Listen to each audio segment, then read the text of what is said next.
ज़ेचेन बहुत ही खुश था कि अब फिर से मुचिंग और गुआनशुन साथ हो गए हैं। मुशाओ ने उसके सर पे पैट किया कि तुमने बहुत अच्छा किया, मतलब उसकी वजह से तो गुआनशुन की याददाश्त वापस आई है। ज़ेचेन कहने लगा कि अब वो दोनों तो फिर से मिल गए हैं, इसका मतलब कि अब हम दोनों भी। उसने मुशाओ को गले लगाया और वो बोलने में बहुत ही हेजिटेट कर रहा था कि तो क्या अब हम ऑफिशियली डेट करने लगे हैं।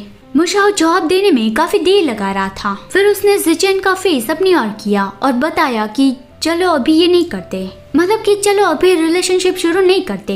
ये सुन के ज़ेचेन तो एकदम ही शॉक्ड रह गया कि ये तुम क्या कह रहे हो। तुमने कहा नहीं था कि अगर मैं गुआनशुन की मेमोरी वापस लाने में उसकी मदद करूं और उसकी मेमोरी वापस आ जाए तो तुम मेरे बॉयफ्रेंड बन जाओगे। मुशाओ क्या तुम मुझसे झूठ बोल रहे थे। और वो वहाँ से जाने लगा। मुशाओ ने उसे रोकने की कोशिश की, लेकिन ज़ेचेन ने उसकी एक भी बात नहीं सुनी और वो जल्दी से भाग के वहाँ से चला गया। मुशाओ बस यहाँ पे अपने हाथों को और दांतों को क्लेंच करते रह गया।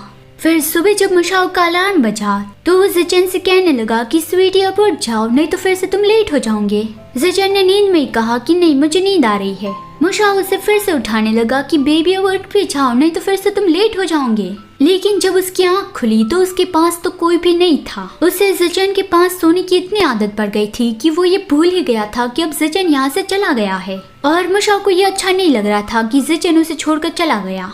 फिर जब वो स्टूडियो में पहुंचा तब मुचिंग का वहाँ पे एक रोमांटिक सीन शूट हो रहा था। मुचिंग एक दूसरे एक्टर के साथ था तो गुआनशुन चिल्ला रहा था कि ये क्या है, मैंने कहा नहीं था कि ऐसे सीन कट कर दो, पूरी दुनिया हमारे रिलेशनशिप के बारे में जानती है, तो तुम अब भी ड्रामा में ऐसे सीन क्यों रख रहे हो। आई डोंट केयर, अभी तुम ये सारे सीन यहाँ से निकाल दो, मुझे ये एक भी नहीं चाहिए। वो डायरेक्टर पे गुस्सा कर रहा था। तभी मुचिंग उसके पास आया कि तुम लास्ट टाइम की तरह फिर से स्क्रिप्ट चेंज कर रहे हो। गुआनशुन बताने लगा कि नहीं मैं स्क्रिप्ट चेंज नहीं कर रहा हूँ, मैं बस जेलस हूँ, उसने तुम्हारी कमर पे हाथ रखा था। वो पापी फेस बना के मुचिंग को मना रहा था, लेकिन मुचिंग ने सीधा डायरेक्टर से कहा कि उस पर ध्यान मत दो, जो स्टोरी चल रही है वैसे ही चलाओ।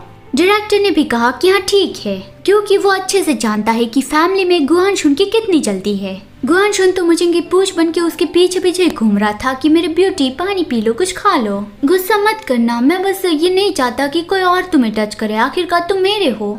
मुचिंग ने कहा कि मैं तुम्हारा नहीं हूँ। तो गुआनशुन ने प्राउडली कहा कि नहीं तुम हो और ये पूरी दुनिया जानती है। तो मुचिंग कहता है कि मैंने कहा तो था कि वो तो तुम्हारे बिहेवियर पे निर्भर करता है। मुशाओ वो सब कुछ देख रहा था जो अभी सिंगल है। गुआनशुन मुचिंग के पीछे पीछे घूम रहा था कि हाँ ठीक है मैं समझ गया, अब थोड़ा सा पानी पी लो।